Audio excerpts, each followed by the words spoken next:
యజ్ఞశాల అంటే దానికి ఒక ప్రత్యేకమైనటువంటి కొలత ఉంటుంది. ఆ కొలత ప్రకారం యజ్ఞశాల నిర్మాణం చేస్తారు.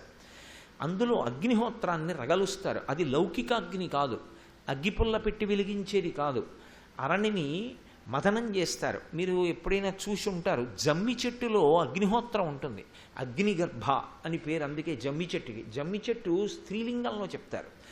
జమ్మి చెట్టు సాక్షాత్ పరదేవతా స్వరూపం. మనం ఇంట్లో పెళ్లి కొడుకుని చేశాం అంటాం. పెళ్లి కొడుకుని చేశామంటే వీడియో తీయించుకోవడం కాదు. పెళ్లి కొడుకుని ఎలా చెయ్యాలో శాస్త్రం చెప్పింది, పెళ్లి కూతురుని ఎలా చెయ్యాలో చెప్పింది. పెళ్లి కొడుకుని చేశారు అంటే దాని అర్థం ఏమిటంటే, ఆ రోజు తలస్నానం చేసి మెడలో పుష్పహారం వేసుకోవాలి. నా కుండలి, నా మకుటి, నా స్రగ్వి, నాల్పభోగవాన్, నా హస్తాభరణో. చేతికి ఉంగరం లేకుండా ఉండకూడదు. పవిత్రం కట్టుకుంటారు. ఉంగరం లేకపోతే దర్భతో కట్టిన పవిత్రం పెట్టుకోవాలి. పెట్టుకుని మెడలో పూలదండ వేసుకుని కులదేవత ఎవరో వాళ్ళని ఆరాధన చెయ్యాలి పెళ్లి కొడుకు ఆ రోజున.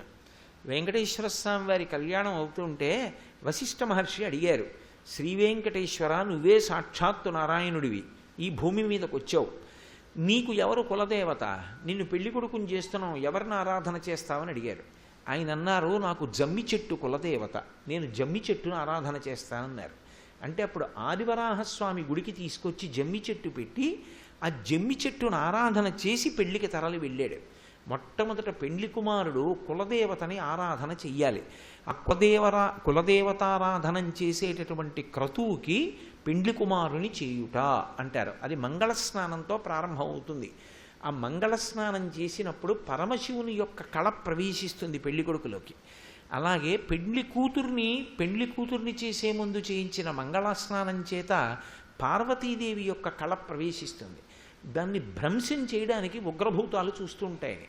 అందుకే ఒక్కళ్ళని ఉంచకుండా పక్కన ఇంకొకళ్ళని తోడుంచుతారు. వాళ్ళు ఎప్పుడు పక్కన కూర్చుంటారు. తోట పెళ్లి కొడుకు, తోట పెళ్లి కూతురు అంటే కలిసి ఉండేవాళ్ళు. పక్కన ఇంకొకళ్ళని పెట్టి తోట పెళ్లి కొడుకుని చేశామంటారంటే ఒక్కడిని విడిచిపెట్టకుండా అతను ఎప్పుడూ పక్కనే కూర్చుంటాడు. తోట పెళ్లి కూతురు అంటే ఆమె ఎప్పుడు సాయంగా పెళ్లి కూతురు దగ్గర ఉంటుంది. పెళ్లి పనుల్లో తల్లి మొదలైన వాళ్ళు అటు ఇటు వెళ్ళినా ఒకరు దగ్గరే ఉండాలి. అందుకని పక్కన ఇంకొకరిని చేరుస్తారు. పార్వతీదేవి యొక్క కళ ప్రవేశిస్తుంది. పెండ్లి కుమార్తెని చేసిన తరువాత ఆమె బాలపూజ, సువాసిని పూజ చేస్తుంది. బాలని కూర్చోపెట్టి సువాసిని కూర్చోపెట్టి పూజ చేస్తారు. ఇవాళ చాలామంది బాలపూజ చెయ్యండి, సువాసిని పూజ చెయ్యండి అంటే నేను తరచుగా చూస్తూ ఉంటాను. అనేక చోట్ల అమ్మవారి నామాలతో చేస్తూ ఉంటారు. బాలపూజ, సువాసిని పూజ అమ్మవారి నామాలతో చేయకూడదు. దానికి కల్పం ఉంది. సువాసిని పూజ చేసేటప్పుడు సువాసిని అంటే ఒక ఇల్లాలు ఎటువంటి లక్షణాలు కలిగి ఉంటుందో అటువంటి లక్షణాలని గుణములుగా మార్చి నామాలుగా పిలుస్తారు. నువ్వు గురిభక్తి కలిగిన దానవు, భర్త యందు అపారమైన భక్తి కలిగిన దానవు, పుత్రపౌత్రాదులను లేదా సంతానమును పొంది ఉన్నదానవు, శాస్త్రముల యందు నిష్ట కలిగిన దానవు, ఇంటికొచ్చినటువంటి బంధువులకి, ఇంటికొచ్చిన అతిథులకి ఎంతో సంతోషంతో అబ్బా మళ్ళీ ఎవరో వచ్చేసారి ఇంటికి అనకుండా పెట్టడం అంటే ఎంత సంతోషం, అంత సంతోషంతో ఉండి అంత సంతోషంతో అతిథులకు పెట్టేటటువంటి లక్షణం ఉన్నదానవు, నిరంతరము భర్త కీర్తి ప్రతిష్టల గురించి ఆలోచించే లక్షణం ఉన్నదానవు అని కొన్ని నామాలతో పిలిచి సువాసిని పూజ చేస్తారు. అవి 108 నామాలు ఉండవు. మేము శారదా నవరాత్రుల్లో సువాసిని పూజలు చేస్తాం కాకినాడలో.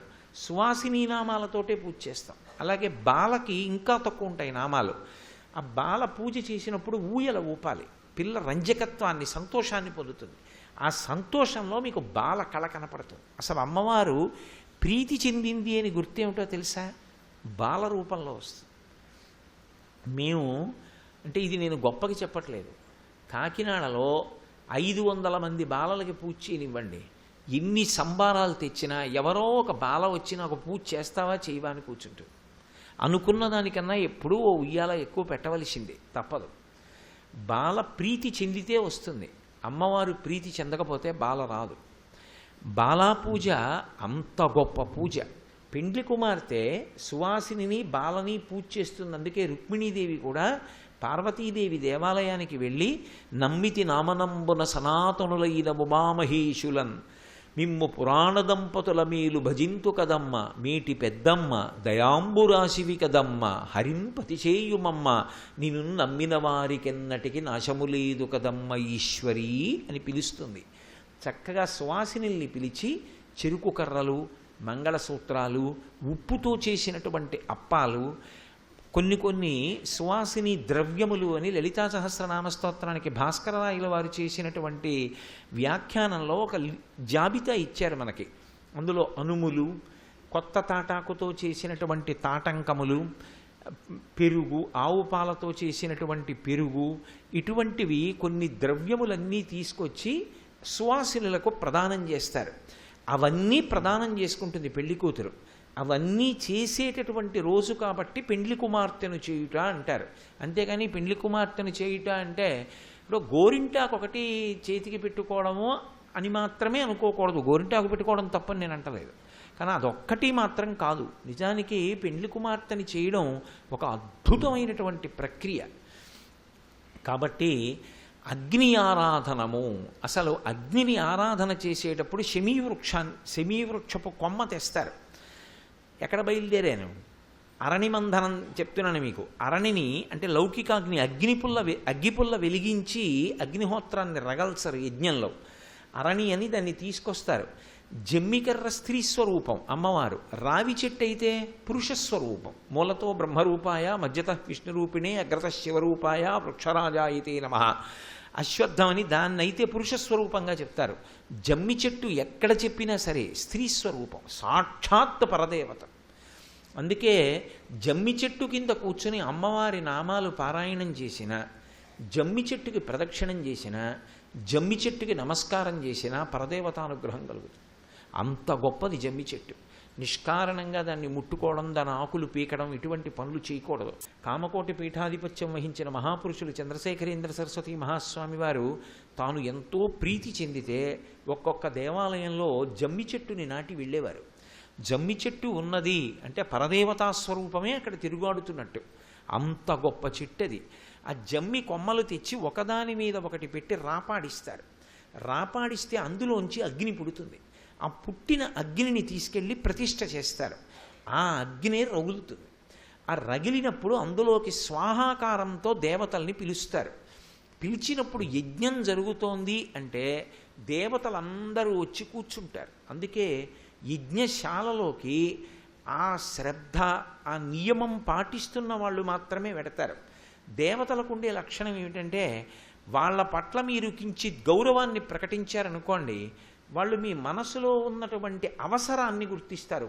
కోరిక అంటలేదు నేను. నాకు అమెరికా అధ్యక్షుడు అయిపోవాలనుంది, ఏమిటి ప్రయోజనం? నేను అమెరికా అధ్యక్షుడైపోతే పాడైపోతానో, ఇలా ఉపన్యాసాలు చెప్తే బాగుపడతానో ఆవిడికి తెలుసు. అందుకే నేను అడిగినా ఆవిడ నన్ను చేయదు. ఎందుకు చేయదు అంటే నీకెందుకు అది? నువ్వు బతికున్న నాళ్ళు ఇలా చెప్పు ప్రసంగాలు చాలు, నీ జన్మకి ధన్యత అంటుంది. వాంఛితార్థప్రదాయిని, ఎవరికి ఏమి ఇవ్వాలో ఆవిడికి తెలుసు. పిల్లాడు నువ్వుల గుండా అన్నం పెట్టమంటాడు, అమ్మకి తెలుసు వాడికి తొందరగా వేడి చేసి దగ్గొస్తుందని. అమ్మ కొద్దిగా అన్నం పెట్టి మజ్జిగ తాగని మజ్జిగ తాగిస్తుంది. అమ్మకి ఏమైనా కోపమా? కాదు. ఏదిచ్చి కాపాడాలో అమ్మకి తెలుసు, ఏది ఇవ్వకూడదో అమ్మకి తెలుసు. అందుకని ఇవ్వకపోయినా ఆవిడ అనుగ్రహం, ఇచ్చినా ఆవిడ అనుగ్రహం, రెండూ ఆవిడ అనుగ్రహాలే. అందుకే ఆ యజ్ఞం జరుగుతోంది అంటే యజ్ఞశాలలోకి దేవతలందరూ వచ్చి కూర్చుంటారు. అగ్నిముఖంగా వాళ్ళు పుచ్చుకుంటారు. అది వాళ్ళకు ఒక పద్ధతి. మనం అగ్నికి ఇస్తే అగ్ని దాన్ని దేవతలకు ఇస్తాడు. హవ్యవాహనుడు అంటారు. అందుకే ఈ ప్రక్రియలో దేవతలు కూర్చున్నప్పుడు వాళ్ళ మీద మీరు గౌరవాన్ని ప్రకటిస్తే వాళ్ళు అవసరాన్ని తీరుస్తారు. అవసరాలు కొన్ని ఉంటాయి జీవితంలో, అవి కోరికలు అయి ఉండడం ఎంత మాత్రం దోషం కాదు. నాకు పెళ్ళి అవ్వాలని కోరిక ఉందనుకోండి, నాకు అయిపోయింది ఉస్మండి, పెళ్ళి ఇవ్వాలని ఏదో నేను బ్రహ్మచారిగా ఉన్నప్పుడు నాకు కోరిక ఉందనుకోండి, ఏమిటి తప్పు? గృహస్థాశ్రమంలోకి వెడదామని ఉండదు. కాబట్టి గృహస్థాశ్రమంలోకి వెడదాం, నాకు యోగ్యురాలైన భార్య కావాలి, దోషం లేదు. ధర్మపత్నిని పొందాడు, నాకు సంతానం కలగాలి, దోషం లేదు. నేను కన్యాదానం చెయ్యాలి, నాకు ఆడపిల్ల కావాలి, దోషం లేదు. నా వంశం నిలబడాలి, నాకు కొడుకు కావాలి, దోషం లేదు. నేను పెద్దవాడిని అవుతున్నాను, 4 యజ్ఞాలు చెయ్యాలి, దోషం లేదు. నేను తీర్థయాత్ర చెయ్యాలి, దోషం లేదు. స్వగృహే, నాకు ఇల్లు ఉంటే బాగుండు, దోషం ఏం లేదు. నేను ఒకరి దగ్గర చెయ్యి చాపకుండా నాకు ప్రాథమికమైన అవసరాలు బట్ట గూడు ఆహారం నడవాలి, ఏమీ దోషం లేదు. నా పిల్లలు క్షేమంగా ఉండాలి, ఏమీ దోషం లేదు. అవన్నీ అవసరాలు. దేవతలకు ఉండే లక్షణం ఏమిటంటే మనం వాళ్ళ పట్ల గౌరవ ప్రకటనం చేస్తే వాళ్ళు మీ ప్రాథమికమైన అవసరం ఏది మనసుని తొలిచేస్తోందో దాన్ని పూర్తి చేస్తారు. దానికి వాళ్ళ మీద గౌరవావిష్కారం ఎలా చేస్తారంటే ప్రదక్షిణం చేస్తారు. ప్రదక్షిణం చేస్తే చాలు. అందుకే ఎవరికి ప్రదక్షిణం చెయ్యాలి అంటే తప్పకుండా ప్రదక్షిణం చెయ్యబడవలసిన వాళ్ళెవరో శాస్త్రం చెప్పింది. తల్లికి ప్రదక్షిణం చేయాలి, తండ్రికి ప్రదక్షిణం చేయాలి, గురువు గారికి ప్రదక్షిణం చేయాలి. ప్రదక్షిణం చెయ్యకుండా నమస్కారం చేయకూడదు. వాళ్ళకి ప్రదక్షిణం చేసి నమస్కారం చెయ్యాలి. వాళ్ళని కుడి చేతి వైపు ఉంచుకోవాలి. ఎప్పుడూ కుడి చేతి వైపు ఉంచుకుంటే ప్రదక్షిణం అని గుర్తు. మీకు బాగా అర్థమయ్యేట్టు చెప్పాలి అంటే ఏదో ఈ 2 మైకులు పెట్టారు ఇక్కడ, ఇవి పరమ పూజనీయములు అని మీకు అనిపించింది అనుకోండి. మీరు దీనికి ఎటువైపు నుంచి నడిచారనుకోండి, మీరు అలా నడిస్తే దీని మీద గౌరవాన్ని ప్రకటించారు అని గుర్తు. నన్ను ఈ వేదిక మీదకి వచ్చి కూర్చోండి అన్నారనుకోండి, నేను వెంటనే వచ్చి కూర్చోకూడదు. ఎందుకు కూర్చోకూడదు అంటే ఇక్కడ నేను కూర్చుని ఏం చెప్తాను? శాస్త్రం మాట్లాడతాను, సనాతన ధర్మ వైశిష్ట్యం మాట్లాడతాను. ఇది ఒక పరమ పవిత్రమైనటువంటి ఆసనం. దీనికి ప్రదక్షిణంగా రావాలి అంటే దీని కుడి చేతి వైపే ఉండేటట్టుగా దీని చుట్టూ తిరగాలి. నేను ఇలా వెళ్ళాను అనుకోండి, ఇది నా కుడి చేతి వైపు ఉంది. నేను మళ్ళీ ఇలా తిరిగి వచ్చేసాను అనుకోండి, ఇది నా ఎడం చేతి వైపుకి వచ్చేస్తుంది. ఎడం చేతి వైపుకి రాకూడదంటే నేను ఇలా నడవాలి. ఇలా దీని చుట్టూ నడిస్తే ఇలా వస్తే ఇది నా కుడి చేతి వైపు ఉంటుంది. అంటే నేను నీ పట్ల పరమ గౌరవాన్ని ప్రకటిస్తున్నాను. ఇన్ని వేల మంది నా ఎదురుగుండా ఇక్కడ పక్కన బయట అంతమంది కూర్చున్నారంటే నా గొప్ప కాదు. కోటేశ్వరరావు కుటుంబం గురించో, కోటేశ్వరరావు ఏ ఉద్యోగం చేసుకుంటున్నాడో, ఎలా బ్రతుకుతున్నాడో చెప్తారు అంటే ఒక్కరు మీలో ఎవరు రారు.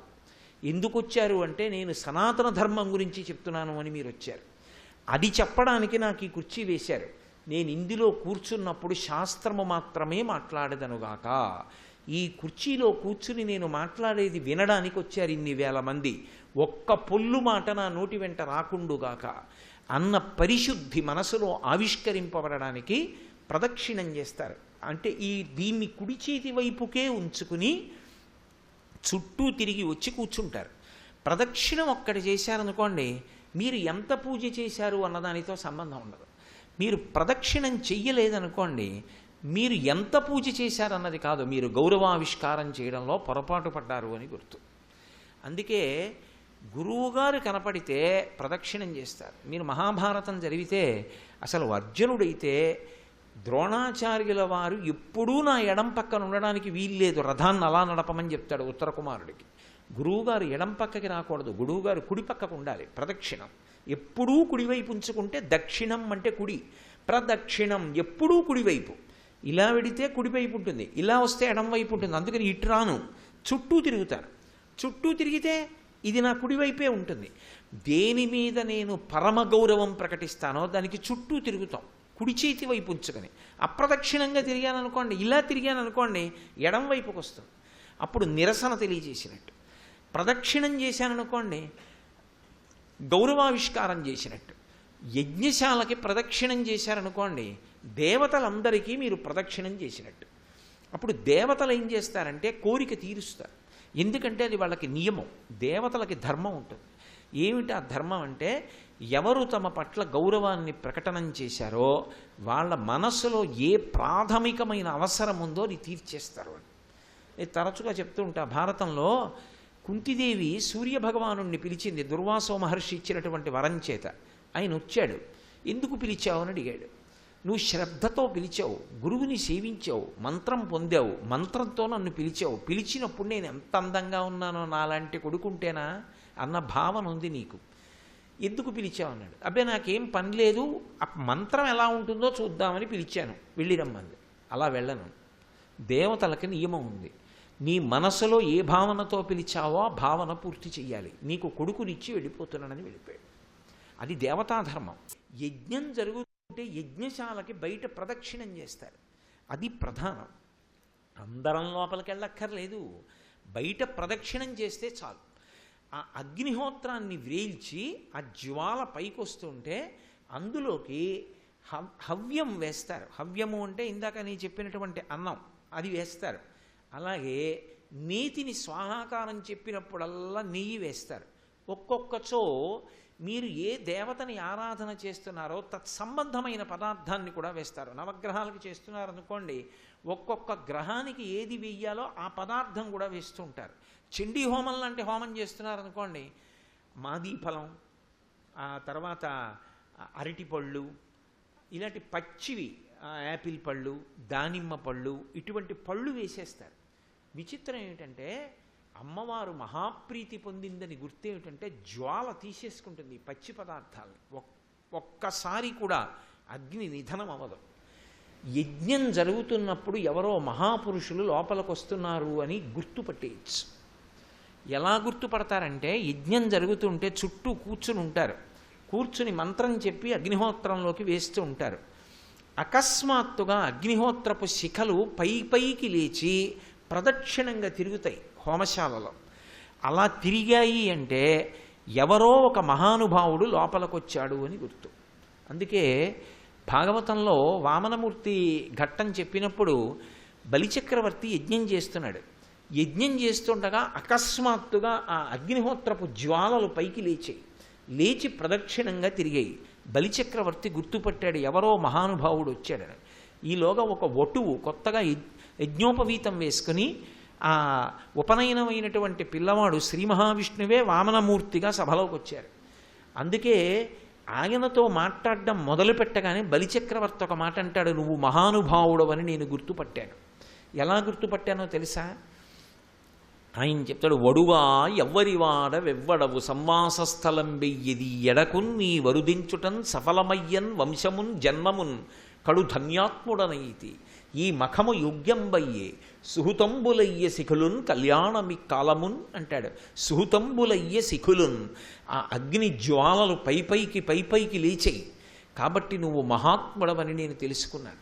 నువ్వు రావడం చేత నేను, నా వంశం, నా ఇంట్లో వాళ్ళు అందరం పావనమయ్యాం. ఇది అగ్నిహోత్రానికి ఉండేటటువంటి గొప్పతనం. సనాతన ధర్మంలో యజ్ఞయాగాది క్రతువులకు అంత విశేషం. అసలు మీకు నేను ఒక మాట చెప్పాలి అంటే, సనాతన ధర్మమునకు గుండెకాయ ఏది అంటే అగ్నిహోత్రమే. అసలు సనాతన ధర్మమునందున్నారు, అగ్నిని ఆరాధన చేస్తారు అని గుర్తు. అగ్ని ఆరాధన లేకుండా అసలు ఉండదు. అందుకే అగ్నిని పట్టుకోవడం, అగ్ని యందు మీరు ఎంత గౌరవంతో ప్రవర్తిస్తారు అన్నదాన్నే ఇంట్లో కొడుక్కి తండ్రి నేర్పుతాడు, కోడలకి అత్తగారు నేర్పుతుంది, తల్లి కూతురికి నేర్పుతుంది. అగ్ని విషయంలో అంత జాగ్రత్తగా ఉంటారు. కారణమేమో తెలుసా? సమస్త ఐశ్వర్యములు దేనివల్ల వస్తాయి అంటే అగ్ని ఆరాధనము చేత మాత్రమే వస్తాయి. ఆ అగ్ని అంత గొప్పది. అసలు సమస్త భూతములు దేంట్లోంచి పుడతాయి? అన్నంలోంచి పుడతాయి. అన్నంలోంచి పుట్టడము అంటే అన్నము నుండి ప్రాణి పుడుతుంది అని కాదు దాని అర్థం.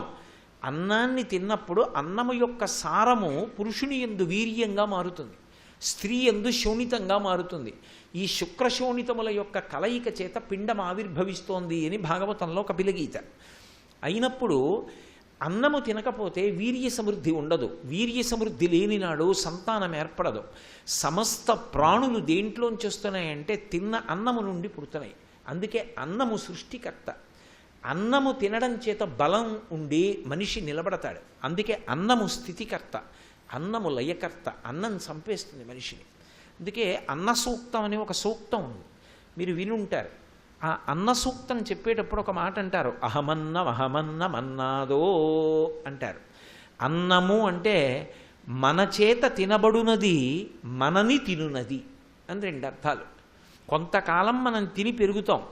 దేహము అంటారు. దేహము అని ఎప్పుడంటారంటే జుట్టు తెల్లబడిపోవడం మొదలు పెడితే దేహం అనాలి, ఇక శరీరం అనకూడదు. దేహము అంటే దహ్యమానం అవడానికి సిద్ధపడిపోతోంది. ఇది తగలబడిపోవడానికి సిద్ధపడిపోతుంటే దీన్ని దేహం అని పిలుస్తారు. అది పటుత్వంతో పెరుగుతుంటే శరీరం అని పిలుస్తారు. భగవంతుడు జాగ్రత్త పడు సుమా, వెళ్ళిపోయే సమయం ఆసన్నమవుతోంది, పరమోత్కృష్టమైనటువంటి శరీరాన్ని ఇచ్చాను, దీనితో చేసుకున్న దాన్ని బట్టే ఉత్తర జన్మలుంటాయి. బిడ్డలు మంచిదే, నీ వాళ్ళు మంచిదే, ఇవన్నీ సరే, ఊపిరి ఆగిపోయిన ఉత్తర క్షణంలో అన్ని అనుబంధాలు తెగిపోతాయి. మిగిలిపోయేది ఏమిటి అంటే జీవుడు ఒక్కడే మిగిలిపోతాడు. వాడి గురించి నువ్వు చూసుకోకపోతే వచ్చే జన్మలో జీవుడు మళ్ళీ ఏ శరీరంలోకో పెడతాడు. అక్కడ భార్యాబిడ్డలు ఉంటారు, అన్నదమ్ములు ఉంటారు. ఎలా పెడతావు? ఎలా సుఖపడతావు ఇక్కడ చేసింది లేకపోతే? అందుకని జాగ్రత్త పడు. అందుకే ఈ పుణ్యం చేసే విషయంలో ఒక మాట చెప్తారు, కురు పుణ్యమహోరాత్రం, రాత్రి పగలని చూడకు. అవకాశం దొరికిందా పుణ్యకార్యాన్ని వెంటనే చేసేసేయమని చెప్తారు. కాబట్టి ఆ అగ్నిహోత్రాన్ని ఆరాధన చెయ్యడం చేతనే సమస్తమైనటువంటి ఐశ్వర్యములు సమకూడుతాయి. భయంకరమైనటువంటి పాపములు కూడా దేని చేత తొలగిపోతాయి అంటే యజ్ఞము చేత తొలగుతాయి. ఆ అన్నము సృష్టికర్త, ఆ అన్నము స్థితికర్త, ఆ అన్నము ప్రళయకర్త. అందుకే అన్నం పరబ్రహ్మస్వరూపం. అన్నం మెతుకు పాడు చెయ్యవద్దు అని చెప్తారు. నేను ఇలా అన్నానని మీరు మరొకలా అనుకోకండి. మహదైశ్వర్యవంతులైన వారు, బాగా చదువుకున్న వాళ్ళు, శాస్త్రమునందు నిష్ణాతులైన వాళ్ళు భోజనం చేసిన తరువాత వాళ్ళ విస్తరిని పరిశీలించండి. మీరు సాధారణంగా మీరు వాళ్ళు తినకూడని పదార్థం అని తెలిసి మీరు వడ్డిస్తే అది వదలాలేమో కానీ వేయించుకుని వదిలిపెట్టరు. నిర్లక్ష్యంగా వడ్డన చేస్తే వదలవలసి వస్తుంది అంతే తప్ప, అసలు మీరు వేసిన ఆకు ఎలా ఉంటుందో వారు భోజనం చేసి ఉత్తరాపోసనం పట్టి లేచాక అలాగే ఉంటుంది. నాకు ఇప్పటికీ మా గురువుగారు ఎప్పుడైనా దేవతార్చన చేస్తే, దేవతార్చన అంటే భోజనం, మా గురువుగారు భోజనం చేసి ఉత్తరాపోసనం పట్టి లేచిపోయాక అసలు ఈ ఆకులో మనం అన్నం పెట్టామా అని అనుమానం వస్తుంది. ఏమీ ఉండదు ఆకులో, ఆకు ఒక్కటే ఉంటుంది. వేసినప్పుడు ఆకు ఎలా ఉంటుందో మా గురువుగారు భోజనం చేసి లేచిపోతే ఆకు అలాగే ఉంటుంది. అంత జాగ్రత్తగా తీసుకుంటారు కాబట్టే అంత తేజోవంతులై అంత పరమభక్తి తత్పరుడయ్యాడు మహానుభావుడైన. కాబట్టి అన్నం తినడాన్ని బట్టి శ్రద్ధ చెప్పచ్చు. మా చిన్నతనంలో అన్నం తినేటప్పుడు నిర్లక్ష్యం ఉండకూడదురా, నువ్వే ఎంత ఎత్తితే నిన్నంత ఎత్తుతుంది, ఎందుకంత నిర్లక్ష్యంగా తింటావు? ప్రశాంతంగా తిను, మౌనంగా తిను, భగవన్నామం చెప్తూ తిను, మధ్యలో మాట్లాడకు, ప్రశాంతంగా ఉండి అన్నం తినేటప్పుడు అనేవారు. అన్నం పరబ్రహ్మస్వరూపం. గీతాచార్యుడు అంటాడు, అన్నాద్భవంతి భూతాని, సమస్త ప్రాణులు దేని వలన పుడతాయంటే అన్నంలోంచి పుడతాయి. అన్నంలోంచి పుట్టడం అంటే అన్నంలోంచే వస్తాయని కాదు, అన్నము తింటే అన్నసారము నుండి వస్తాయి. అన్నాద్భవంతి భూతాని, పర్జన్యాదన్న సంభవ. అన్నం ఎక్కడి నుంచి వస్తుంది? పర్జన్యుడి వల్ల వస్తుంది. వర్షం పడిందనుకోండి, వర్షం పడితే వర్షము వలన పంటలు పండుతాయి. వర్షము వలన పాడి గడ్డి పెరిగిందనుకోండి, ఆ గడ్డి ఆవులు దూడలు తింటాయి. శం ద్విపదే, శం చతుష్పదే, 2 కాళ్ళున్నవి, 4 కాళ్ళున్నవి అన్ని ప్రాణులు సుఖంగా ఉంటాయి. అప్పుడు ఆ అన్నం తిని ఆ నీళ్లు తాగి ప్రాణులన్నీ సంతోషంగా ఉంటాయి. సర్వం శ్రీ ఉమామహేశ్వర పరబ్రహ్మార్పణమస్తు. స్వస్తి.